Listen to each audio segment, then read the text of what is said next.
जय हिंद साथियों, नमस्कार। आप सभी साथियों का एक बार पुनः आपके अपने YouTube चैनल पर स्वागत है। आप सभी साथियों को मेरा प्यार भरा नमस्कार। आज हम लोगों की जो क्लास है वो मेसोपोटामिया की सभ्यता। इससे पहले वाली क्लास में हम लोग रिवर वैली सिविलाइजेशन की अगर हम बात करें तो उसका पढ़ा चुके हैं उसका टॉपिक। अब अगला जो हम लोगों का क्लास है, ये 7 नंबर इतिहास का क्लास। इसमें आज हम लोग पढ़ने वाले हैं मेसोपोटामिया की सभ्यता। और मेसोपोटामिया की सभ्यता किस प्रकार से विकसित हुई, जो पूरे विश्व में अपना वर्चस्व इसने कायम किया। थी तो ग्रामीण सभ्यता, लेकिन कैसे इसने अपना वर्चस्व कायम किया वो हम आपको पूरा मैप के माध्यम से बताने का प्रयास करेंगे। यहीं पर इसका समापन और एक नई सभ्यता का विकास कराएंगे, सिंधु घाटी सभ्यता, जिसको हम लोग इंडस वैली सिविलाइजेशन कहते हैं। कुछ लोगों के कमेंट भी आते हैं और आप ऑफलाइन में कुछ लोग भी पूछते रहते हैं कि सर थोड़ा सा इतिहास को याद करने में बड़ी दिक्कत होती है। देखिए, सबसे पहले आप इसमें ये करिए कि जैसे मान लीजिए आप इतिहास पढ़ रहे हैं तो इतिहास को इस तरह से मत पढ़िए कि हमको इसमें सन याद करना है। आप इसको हमेशा कहानी से जोड़ के पढ़िए। जैसे क्या होता है, एक बच्चा, एक आदमी जो बनता है, एक गर्भधारण से लेकर के और जब तक वो बच्चा पैदा नहीं हो जाता है, उसके बाद धीरे धीरे धीरे धीरे मात्रावस्था के बाद वो और आगे अवस्था में पहुंचता है। फिर वो नर्सरी LKG के बाद और आगे जाता है। फिर धीरे धीरे करके वो बड़ा एक मानव तैयार होता है और अंत में जो है उसके बाद विवाह संस्कार होकर अंत्येष्टि संस्कार, एक परंपरा, जो एक सिस्टम है जिस तरीके से मानव का विकास। उसी प्रकार से आप कहानी से जोड़ करके अगर आप इतिहास को पढ़ेंगे तो आपको भी आसान हो जाएगा। जैसे हम लोगों को याद है भाई, अब हम लोगों के अंदर तो वो कोई दूसरा ब्लड तो है नहीं, जो ब्लड आपके अंदर है वही हम लोगों को है। तो अगर हम लोगों को याद हो गया है तो आप लोगों को भी याद हो जाएगा, कोई बहुत कठिन नहीं है। तो कहानी से जोड़ने का मतलब ये हुआ कि जैसे मान लीजिए भारतीय इतिहास की आप लोग शुरुआत करते हैं तो सबसे पहले भारतीय इतिहास में आपको ये पता होना चाहिए कि भारतीय इतिहास में कितने टॉपिक हैं। और जब टॉपिक आपको पता चल जाएगा तो इससे ये क्लियर हो जाएगा कि किस किस टॉपिक में क्या क्या चीज़ें हैं। जब आप इसको देख लेंगे तो बहुत आपके लिए आसान हो जाएगा। बाकी आप PGT देने जा रहे हैं, उसमें अगर हिस्ट्री का कम्बिनेशन बन रहा है, PGT देने जा रहे हैं तो वहाँ स्पेशल आपका इतिहास ही है। सोशल अगर आप देने जा रहे हैं, सोशल वही, तो सोशल मतलब PGT, दो विषयों का कम्बिनेशन अगर हिस्ट्री है उसमें आपका, तो आपका काम हो जाएगा। नेट आप ध्यान देने जा रहे हैं, JRF आप देने जा रहे हैं तो वहाँ भी आपका इतिहास ये काम करेगा। उसके बाद अगर आप कोई और वनडे एग्जाम का देने जा रहे हैं तो भी आपका काम करेगा, क्योंकि अब क्वेश्चन जो पूछे जा रहे हैं वो थ्योरी से जोड़ के क्वेश्चन पूछे जा रहे हैं। अब वो ऑनलाइनर वाले काम खत्म हो गया है।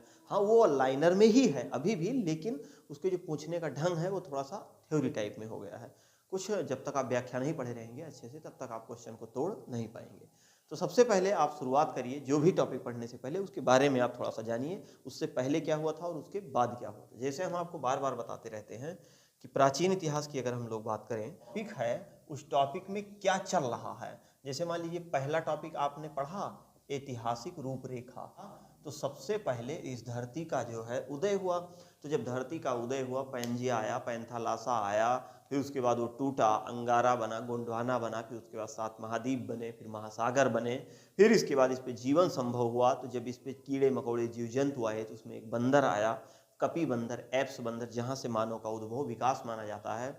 ये प्रक्रिया अफ्रीका में देखने को मिली और अफ्रीका में मिस्र की सभ्यता डेवलप हुई। मिस्र को उगते हुए सूर्य का मंदिर कहा गया, वो तो हम लोग उसकी व्याख्या पढ़ें। तो क्या हुआ कि जब मानव पैदा हो गया तो अब मानव का रहन सहन, खान पान, ये तो ऐतिहासिक रूपरेखा जो शुरुआत वाला है हम लोग उसको यहाँ देख लेते हैं। इसका इतिहास का विभाजन भी यहीं पर हम लोग प्राचीन का देख लेते हैं कि एक प्राग ऐतिहासिक काल, आद्य ऐतिहासिक काल और ऐतिहासिक काल। प्राग ऐतिहासिक काल ऐसे काल को कहा जाता था जब मानव पढ़ना लिखना नहीं जानता था, समाज पूरी तरह से निरक्षर था।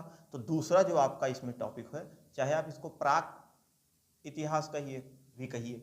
उसके बाद प्राग ऐतिहासिक काल में ही आप तीनों चरणों के बारे में पढ़ते हैं, जहाँ पुरापाषाण पढ़ते हैं, मध्यपाषाण पढ़ते हैं, नवपाषाण काल पढ़ते हैं।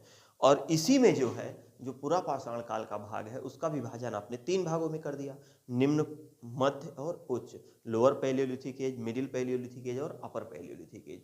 बाकी प्री हिस्टोरिक एज की बात करें तो इसका विभाजन 3 भागों में आपने बताया, पैलियोलिथिक, मेसोलिथिक और नियोलिथिक। तो फिर निम्न पुरापाषाण काल में मानव की क्या स्थिति थी, उच्च पुरापाषाण में, फिर नवपाषाण काल में, ऐसे ऐसे करके फिर ताम्र का पाषाण काल की स्थिति क्या आई, कैसे कैसे कौन कौन सी सभ्यता विकसित हुई।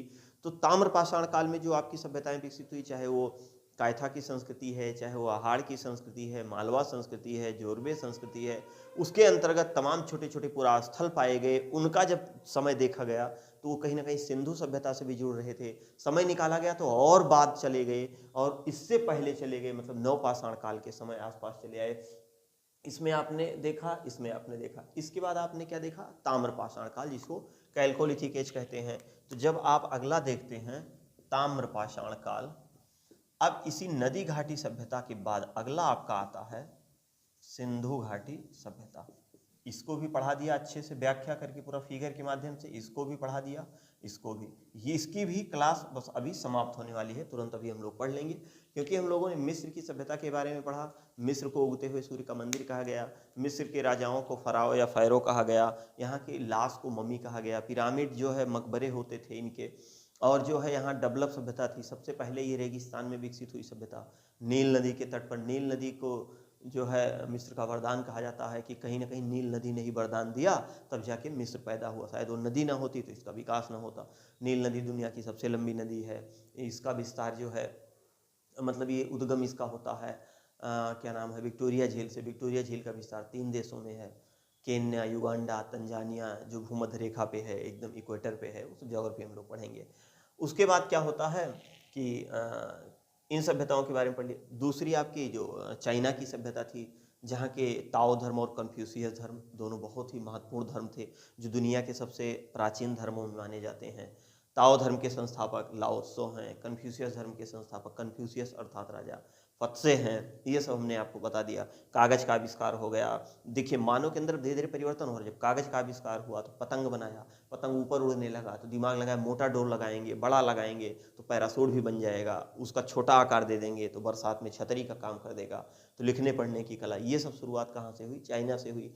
तो चाइना में सबसे पहले जब शुरुआत हुआ तो कौन सी सभ्यता, चीन की सभ्यता विकसित हुई। किस नदी के तट पर, हांगहो नदी या पीली नदी। पीली नदी इसलिए कहा जाता है क्योंकि मिट्टी की अधिकता वहाँ पाई जाती है। उसके बाद हमने स्पार्टा की सभ्यता आपको बताया। स्पार्टा की सभ्यता की क्या विशेषता थी, यहाँ के जो लोग हुआ करते थे, यहाँ के जो सैनिक हुआ करते थे, बहुत ही खतरनाक और बहुत जोरदार हुआ करते थे, बहुत मजबूत होते थे, इसलिए ये प्रसिद्ध हुए। क्रीट की सभ्यता हमने आपको बताया, भूमध्य सागर के किनारे विकसित हुई। क्रीट की सभ्यता की विशेषता, वहाँ की मिट्टी के खिलौने और कुछ बर्तन बनाए गए, जो पूरी दुनिया में उनकी मांग हुई। फारस की सभ्यता, ईरान के सिकंदर ने उसको 1000 ईस्वी के आसपास जो है खत्म कर दिया, समाप्त कर दिया। अब हम देखते हैं किसकी, मेसोपोटामिया की सभ्यता। तो सबसे पहले पूरा मैप आपको बनाते हैं और उसी मैप में हम आपको दिखाने का प्रयास करते हैं। देखिए, ये आपका कौन सा है, लाल सागर है। यहाँ पे मिस्र की सभ्यता विकसित ही हो चुकी है, इसके बारे में हमने आपको अच्छे से पढ़ा दिया है। मिस्र की सभ्यता अफ्रीका महाद्वीप में, ये मेडिटेरियन सी है जिसको भूमध्य सागर कहते हैं, भूमध्य सागर। यहीं पर स्पार्टा की सभ्यता विकसित हो चुकी थी। स्पार्टा, यहीं पर जो है रोम की सभ्यता, इसको भी, यहीं पर क्रीट की सभ्यता, ये सब हमने आपको बता दिया है। इधर की अगर हम लोग बात करें, इधर की, तो मिस्र की सभ्यता और चीन की सभ्यता हो गई है। ये आपका है फारस की खाड़ी।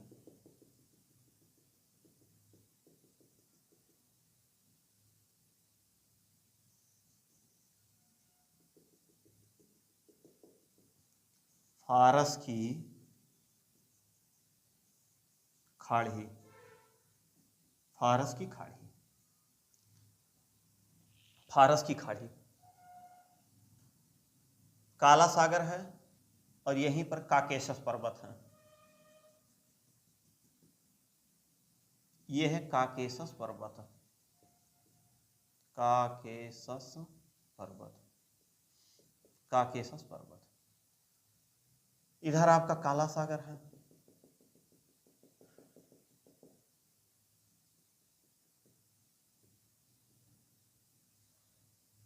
मेडिटेरियन सी है जिसको भूमध्य सागर बोलते हैं, सॉरी कैस्पियन सागर, कैस्पियन सागर। एक क्वेश्चन ये भी पूछा जाता है कि कैस्पियन सागर का विस्तार कितने देशों में पाया जाता है। तो कैस्पियन सागर का विस्तार जो है वो 5 देशों में पाया जाता है। इसको भी हम नोट कर देते हैं, तुर्कमेनिस्तान,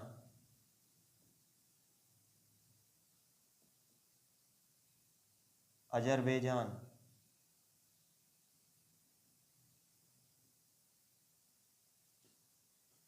रसिया, रूस, ईरान, कजाकिस्तान, कजाकिस्तान, कजाकिस्तान। ये आपका कैस्पियन सागर है, कैस्पियन सागर, ये काला सागर है, ये आपका काकेशस पर्वत है, काला सागर।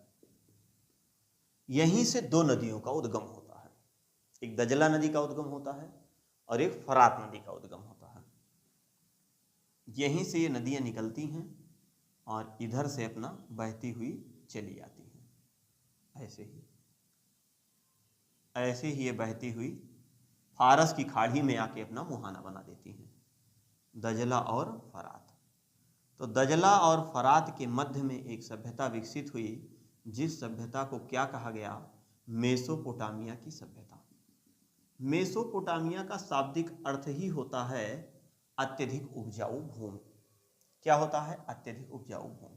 ये फारस की खाड़ी में ये नदी आकर के अपना मुहाना बना देती है, ठीक, यहाँ पर ये विलीन हो जाती है।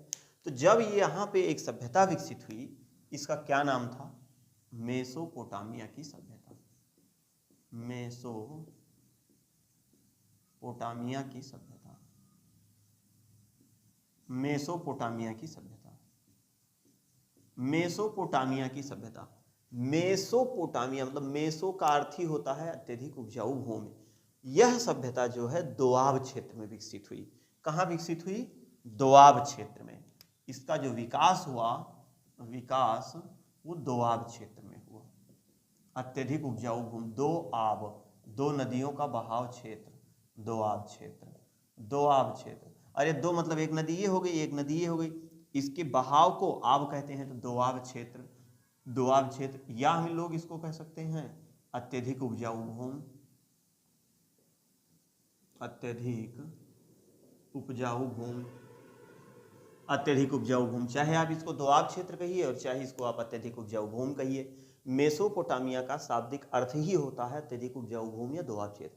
कहने का मतलब हुआ कि अभी तक जो सभ्यताएं विकसित हुई थी वो सिंगल नदियों के तट पर विकसित हुई थी। भाई ये हांगहो नदी यहाँ से जा रही है, ये भी सिंगल एक ही नदी है।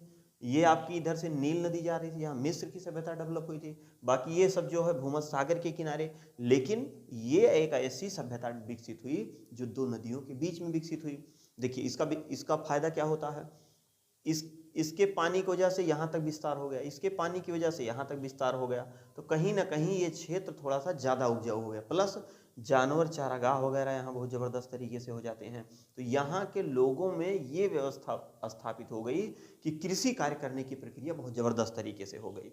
तो कृषि कार्य करने की जब प्रक्रिया इनकी ज़बरदस्त तरीके से हुई तो पता चला कि इनका जो समय था वो लगभग 10,000 ईसा पूर्व, 10,000 ईस्वी पूर्व, 10,000। इनकी सभ्यता ये किस प्रकार थी? इनकी सभ्यता तो ये बज्र देहाती, देखो ये पूरी तरह से इनकी क्या सभ्यता थी? ग्रामीण सभ्यता थी। कैसी सभ्यता थी? ग्रामीण सभ्यता थी। ये लोग पूरी तरह से जो है क्या थे? गांव में बसा करते थे और ग्रामीण सभ्यता इनकी पूरी तरह से थी। और 10,000 ईस्वी के ईसा पूर्व के आसपास इनकी सभ्यता मानी जाती थी। एकदम ये पूरी तरह से प्रचंड देहाती वाले थे, ग्रामीण सभ्यता थी। यहाँ के जो मंदिर होते थे, अब मंदिर का प्रमाण यहाँ से एक तरह से मिल गया भैया। यहाँ के जो मंदिर होते थे इनको क्या कहा जाता था? जिगुरत। क्या कहा जाता था? जिगुरत कहा जाता था। इनके मंदिरों को क्या कहते थे? जिगुरत कहते थे। तो जब जिगुरत कहते थे तो कहीं ना कहीं यहाँ पे धार्मिक व्यवस्था भी पनप चुकी थी। भाई धार्मिक व्यवस्था भी पनप चुकी थी। यहाँ का जो राजा था, प्रथम राजा सारगोन, सारगोन यहाँ का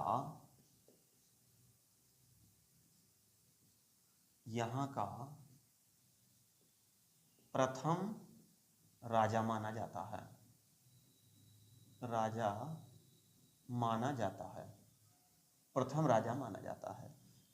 यहीं के लोगों ने ही सर्वप्रथम, मतलब मिस्र के चाइना के, क्रीट के, रोम के, स्पार्टा के, ईरान के, फारस के, यहाँ के लोगों ने कुम्हार के चाक का प्रयोग नहीं किया। इस सभ्यता के लोग कुम्हार के चाक का भी प्रयोग करना शुरू कर दिए। तो कुम्हार के चाक का भी ये प्रयोग प्रारंभ कर दिए। अरे भाई, खोज वगैरह बहुत पहले हो गई थी, लेकिन इस सभ्यता के लोगों ने सबसे पहले किसने प्रयोग किया? तो इन्हीं लोगों ने प्रयोग किया। कुम्हार के चाक का प्रयोग करके, चाक का प्रयोग करके मिट्टी के बर्तन बनाने लगे। मिट्टी के बर्तन बनाने लगे। मिट्टी के बर्तन बनाने लगे। ये लोग भैया मिट्टी के बर्तन बनाने लगे, कुम्हार का चाक का प्रयोग किए और इससे जो है ये मिट्टी का बर्तन बनाना शुरू कर दिए। तो कहीं ना कहीं ये कृषि, इनकी जो व्यवस्था थी वो कृषि थी। क्या थी इनकी? अर्थव्यवस्था किस पर आधारित थी? अर्थव्यवस्था कृषि एवं पशुपालन था। कृषि एवं पशुपालन था। कृषि एवं पशुपालन था। इनकी जो अर्थव्यवस्था का मुख्य आधार था वो कृषि एवं पशुपालन था। ठीक, अब इसका जो विस्तार देखा गया, इसका जो विस्तार देखा गया वो 4 भागों में देखा गया। इसका जो विस्तार देखा गया वो कितने भागों में देखा गया? 4 भागों में देखा गया। 4 भागों में देखा गया। मतलब जो मेसोपोटामिया थी, ये यहाँ पे एक तरह से हम कह सकते हैं कि 4 छोटी छोटी सभ्यताओं का विकास हुआ था। जैसे जो रेड सी है, मतलब इस तरफ, वो सबसे पहले एक था कैंड्रियन सभ्यता। एक छोटी सी सभ्यता विकसित हुई जिसको क्या कहा गया? कैंड्रियन सभ्यता। तो सबसे पहले हम लोग देख सकते हैं कैंड्रियन सभ्यता का विकास हुआ। यहाँ सबसे पहले यहाँ पे 1 हुआ, 2 हुआ, 3 हुआ और ये 4 हुआ। तो ये जो 1 नंबर पे है इसको कहेंगे कैंड्रियन की सभ्यता। कैंड्रियन की सभ्यता। कैंड्रियन की सभ्यता। ये भी सभ्यता पूरी तरह से कैसी थी? ग्रामीण थी।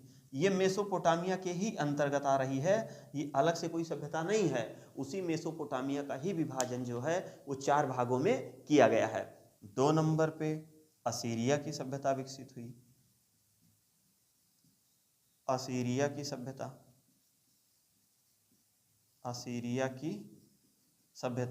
और बीच में बेबीलोन की सभ्यता।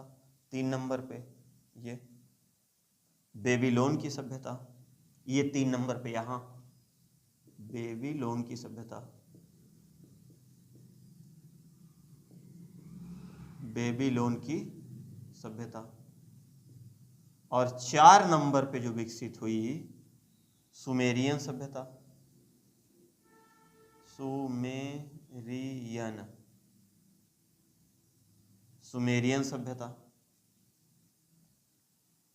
सुमेरियन सभ्यता।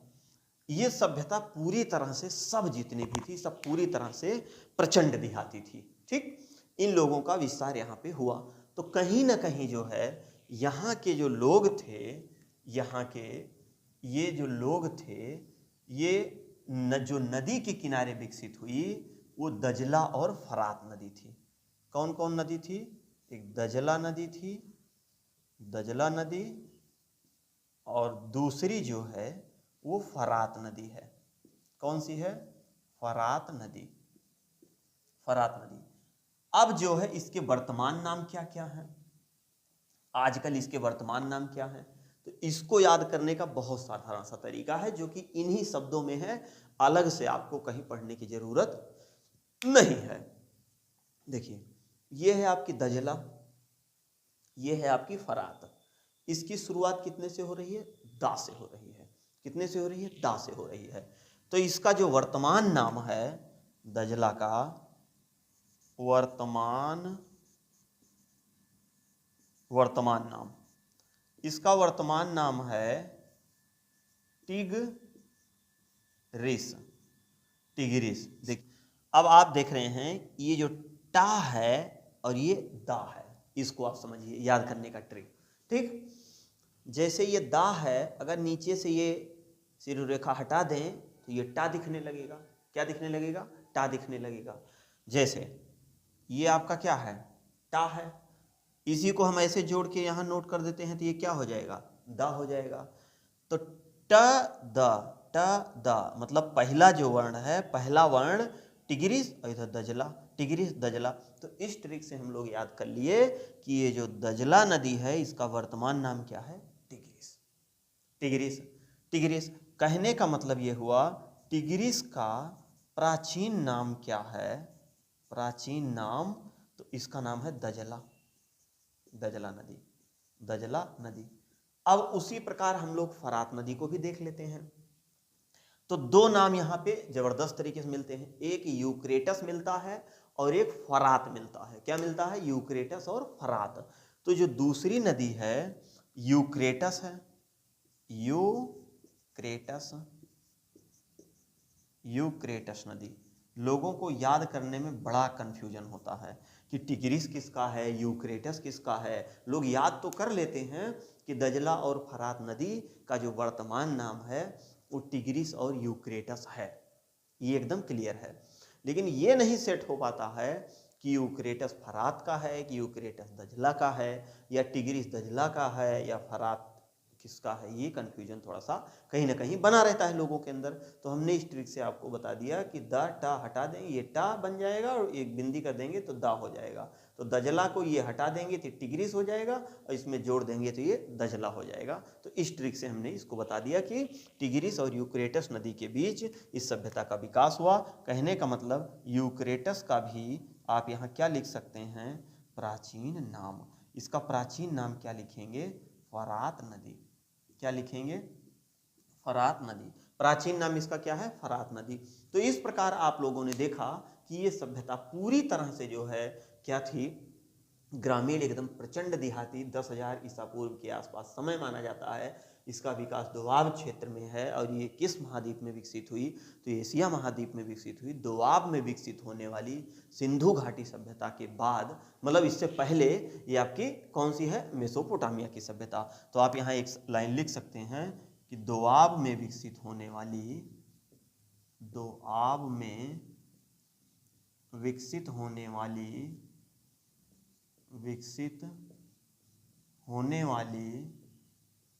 मेसोपोटामिया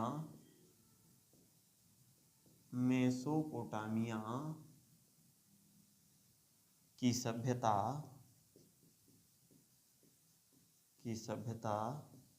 दुनिया की पहली सभ्यता थी। दुनिया की पहली सभ्यता थी। दुनिया की पहली सभ्यता थी। तो दुनिया की पहली सभ्यता आपकी कौन सी थी? जो दोआब क्षेत्र में विकसित हुई, दो नदियों के बीच में विकसित हुई, उसका नाम था मेसोपोटामिया। ठीक। अब क्या हुआ? इसके बाद हम लोग जो अगला टॉपिक आ रहा है वो इंडस वैली सिविलाइजेशन का आ रहा है।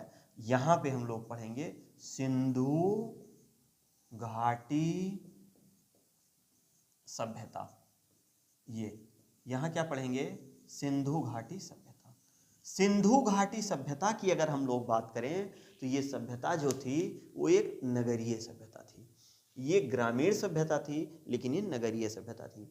चाहे चाइना की सभ्यता जो विकसित हुई वो भी ग्रामीण थी, मेसोपोटामिया की ये भी ग्रामीण थी, फारस की सभ्यता वो भी ग्रामीण थी, चाहे फारस की सभ्यता चाहे ईरान की सभ्यता वो भी ग्रामीण थी, मिस्र की सभ्यता ये भी ग्रामीण थी, क्रीट की सभ्यता, रोम की सभ्यता, स्पार्टा की सभ्यता, ये जितनी भी सभ्यताएं थी ये सब ग्रामीण थी, लेकिन नदियों के किनारे ही विकसित हुई। और ये कौन सी सभ्यता थी? सिंधु घाटी सभ्यता। सिंधु घाटी सभ्यता की अगर हम लोग बात करें तो ये लगभग नगरीय सभ्यता, क्या पूरी तरह से नगरीय सभ्यता थी। ये नगरीय सभ्यता थी और 3000 से लेके 1500 तक इसका मान लो समय माना जाता है। बाकी एग्जैक्ट क्या है वो सब बताएंगे, किसके किसके माध्यम से, किसकी किसके अनुसार क्या क्या माना जाता है। तो आप सोचिए कि ये 10,000 पे थी और वो कहाँ 3000 पे थी। तो दोनों में कहीं ना कहीं अंतर तो रही है पर्याप्त। तो अब हम लोगों ने यहाँ पे क्या देख लिया? आपने देखा ऐतिहासिक रूपरेखा हमने अच्छे से समझा दिया। इसको अगर थोड़ा बहुत आप समझ लेंगे कि मानव का कैसे क्रमिक विकास हुआ, उसी प्रकार फिर प्रागैतिहासिक काल में देखा गया तो धीरे धीरे वहाँ और ज़्यादा विकास हुआ। ताम्र पाषाण काल में पत्थर के बाद अब मानव तांबे का धातु का प्रयोग करना शुरू कर दिया। नदी घाटी सभ्यता, रिवर वैली सिविलाइजेशन, इसकी बात करें तो कौन कौन सी सभ्यता कहाँ कहाँ किस किस नदियों की तट पे विकसित हुई, ये भी आपका हो गया। अब अगला जो आपका टॉपिक होने वाला है वो इंडस वैली सिविलाइजेशन, सिंधु घाटी सभ्यता, जो नगरीय सभ्यता थी, लेकिन जैसे ही इसका पतन हुआ बाढ़ आने के कारण जो दूसरी सभ्यता विकसित हुई वो आपकी ग्रामीण सभ्यता हुई। वो ग्रामीण सभ्यता इसलिए थी क्योंकि लोग बाहर से आए थे, यहाँ की सभ्यताओं के बारे में उनको कुछ पता ही नहीं था। तो कैसे कैसे क्या था, ये सारी चीज़ हम अगली क्लास में पूरी व्याख्या सहित और एकदम मैप पे आपको पढ़ाएंगे। इसको भी पूरा मैप पे ही और पूरा फिगर के माध्यम से ही आपको बताने का प्रयास करेंगे। उम्मीद और विश्वास है कि जो भी तैयारी आप कर रहे होंगे, अगर आप उसमें इतिहास विषय आ रहा है, चाहे वो ऑप्शनल के दृष्टि से, चाहे वो टीजीटी, पीजीटी, एलटी, जीआईसी या फिर जीएस-जीके के दृष्टि से, तो उम्मीद है कि अगर आप अच्छे से समझ लेंगे, नोट्स बना लेंगे, स्क्रीनशॉट लेकर के अच्छे से लिख लेंगे, तो आपकी सारी समस्याओं का समाधान हो जाएगा। मिलते हैं किसी और तब तक बेहतर क्लास में, तब तक के लिए आप सभी साथियों को जय हिंद।